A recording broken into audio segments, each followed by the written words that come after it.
Olá, olá, bom dia para todos. Hoje eu vou retomar um pouquinho uma coisa que vocês têm e eu também tenho, o livro de vocês. E a gente vai dar uma sequência naquela questão dos substantivos que o Circo do Português já apresentou para vocês.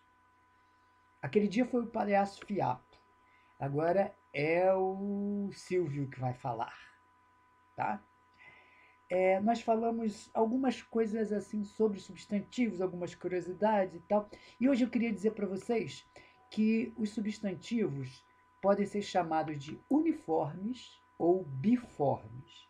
Uni, um, forme, forma, que tem apenas uma forma para você colocar o gênero masculino ou feminino. Por exemplo, estudante. Não existe estudante e estudanta. Né? Então, como é que nós fazemos o feminino do estudante? O estudante, a estudante. Estudante, com E no final.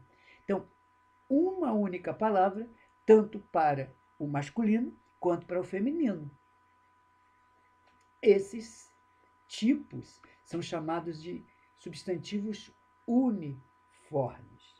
Diferente de um biforme que tem, por exemplo, o homem, a mulher. Duas palavras. Uma para o gênero masculino e uma para o gênero feminino. Aí são biformes. Então, eis a primeira classificação que eu dou para vocês. Se a gente falar nisso, vocês vão saber o que é substantivo uniforme, que tem uma única forma para os dois gêneros. Né? Você vai fazer uma modificação com um artigo, o ou a. E os biformes são duas palavras diferentes. Cavalheiro, com LH, dama. Aliás, cavalheiro é diferente de cavaleiro. Cavaleiro é que anda a cavalo. E cavalheiro é aquele gentil, educado, que sabe tratar bem as pessoas, as meninas, as mulheres, aos amigos. É um verdadeiro cavalheiro. Né? E ela é uma dama. Agora, o cavaleiro, que anda a cavalo, e a mulher. Vocês sabem como é que é o feminino? Já que é um substantivo biforme, tem uma palavra para o masculino e uma para o feminino. Se o cavaleiro que anda a cavalo é o masculino, como seria a mulher que anda a cavalo? Tem umas que são profissionais, né? Que andam muito bem, fazem aqueles saltos. Como é que é o nome daquela mulher que anda a cavalo? Ela é uma amazona. Né? Então, este é o substantivo biforme, tá? Guardaram. Uniforme e biforme. Agora, no livro de vocês, tem lá na página 30, falando sobre isso. Por exemplo, ele tem um exercício que é assim: dessas palavras, quais é que são uniformes dessas que eu vou ler para vocês agora? Dou um tempinho, se vocês quiserem escrever, mas tem no livro de vocês, na página 30. Por exemplo, estudante eu já falei. Estudante. Agora, governante. Governante. Habitante. Parente. Vamos pegar esse primeiro bloco. Estudante, ou estudante, a estudante. Uniforme ou biforme? Pode falar. Pois é. Uniforme, já falamos. Governante. E agora? É o governante, a governante?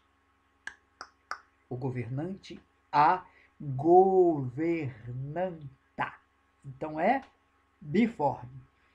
Habitante. Tem o habitante, a habitanta. O habitante, a habitante. Então, a mesma palavra, você só trocou o artigo. Então, é um substantivo uniforme, tá? E aí vem parente. Parente. Parente pode ser o parente. Agora, atenção, vão achar que não. A parenta. Ela é minha parenta. Então, é biforme, tá? Aí vem um outro bloco assim, cliente, infante, hóspede e doente. Cliente, o cliente, a clienta? Não. O cliente, a cliente, tá? Então tá lá, ó, cliente, página 30. O cliente, a cliente. Então, já falamos uniforme até agora, estudante, habitante e agora o a cliente. Também é uniforme. Infante. Infante é um jovem, né? É o infante, a infanta. Uma pessoa que tem uma idade parecida com a de vocês, bem jovem, né? O infante, a infanta. Não é elefanta, é infanta, tá? Diferente. Hóspede. E o hóspede? O hóspede, a hóspeda. E o doente?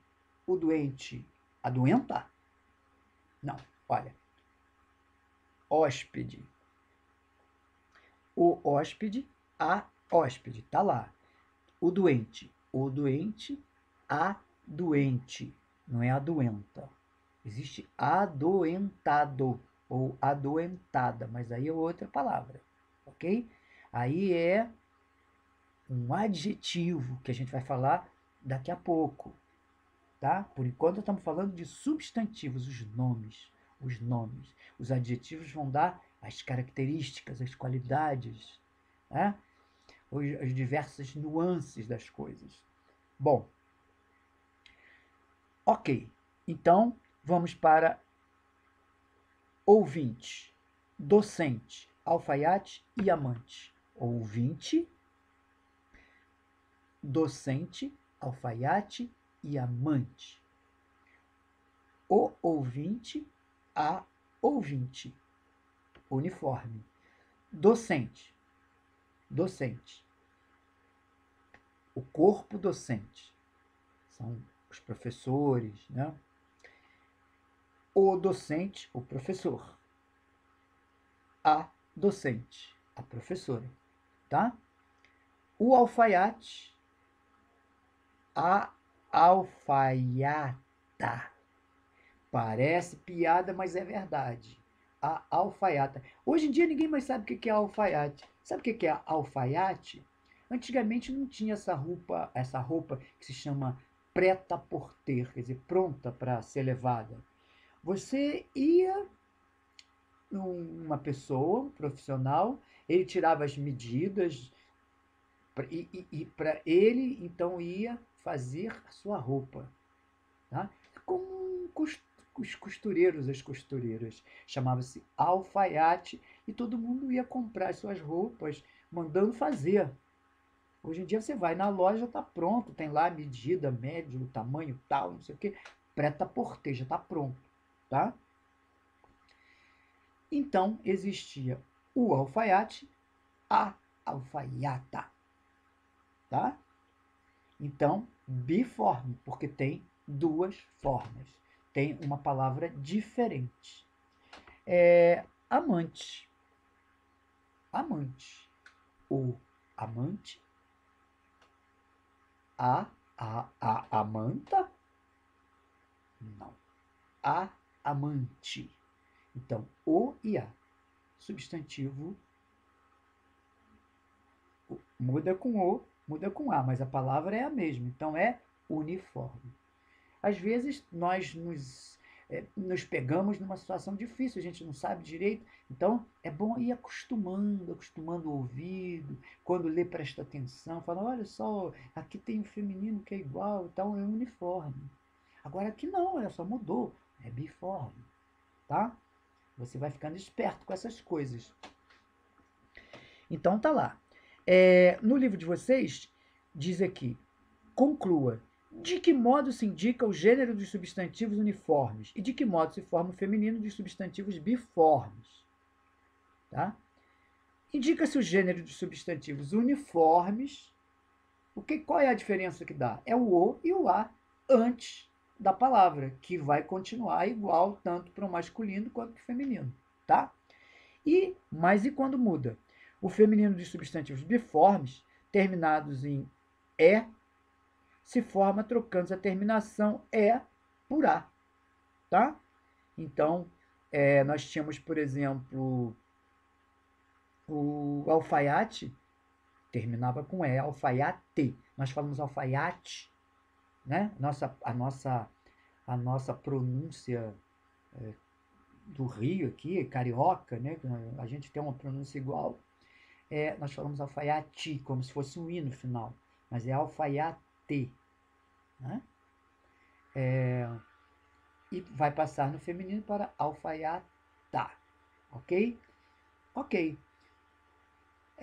E europeu? Qual é o feminino de europeu? Europeu, europeia. Pigmeu, pequenininho, né? Pigmeu, pigmeia. E ateu não é à toa, é ateia, tá? Outra coisa que tem no livro de vocês, aí vem.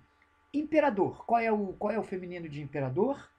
Imperatriz. O feminino de poeta, o que escreve poesias, poemas, sobre aqueles textos sob a forma de poemas, com rimas, com metrificação, com figuras de linguagem, né? Que eu acho que vocês estão estudando figuras de linguagem. Não sei se a Elisângela já deu figuras de linguagem, metáfora, metonímia, ironia, hipérbole. A gente pode conversar sobre isso também um dia. Então, o poeta faz poesias. E a mulher que faz poesias também é chamada de poetisa. Embora muitas delas não gostem desse nome, preferem ser chamadas de poeta também. Elas dizem que poetisa seria uma coisa assim, um certo tom pejorativo, como se não fosse tão importante quanto poeta. Então elas não gostam muito, algumas não gostam muito dessa palavra. Mas existe esse feminino de poeta, poetisa. Da mesma forma que de profeta, que é aquele que faz profecias, né? Adivinha coisas que vão acontecer. E se é uma mulher, chama-se profetisa. E de maestro, o que rege, o homem que rege a orquestra, a escola de samba e tal, chama-se maestro. E a mulher chama-se maestrina, tá? Que é o feminino. Então, biforme. Príncipe todo mundo sabe. Princesa. Embaixador tem duas formas. Pode ser embaixadora ou pode ser embaixatriz. Tá? E muitas outras. Órfão. Essa é boa. Órfão. Qual é o feminino de órfão? Com A, O, tio. É órfã. O-R-F-A, tio. Órfã. Tá? Vamos ver algum aqui. Ladrão. Qual é o feminino de ladrão? É ladrona? Eu já vi gente falar, sua ladrona! Mas é ladra. É ladra. Apesar de que parece que se você falar ladrona, parece que é pior, né? É uma forma mais pejorativa, informal, mais quase uma gíria. Mas, segundo a norma culta, ladrão ladra, tá? E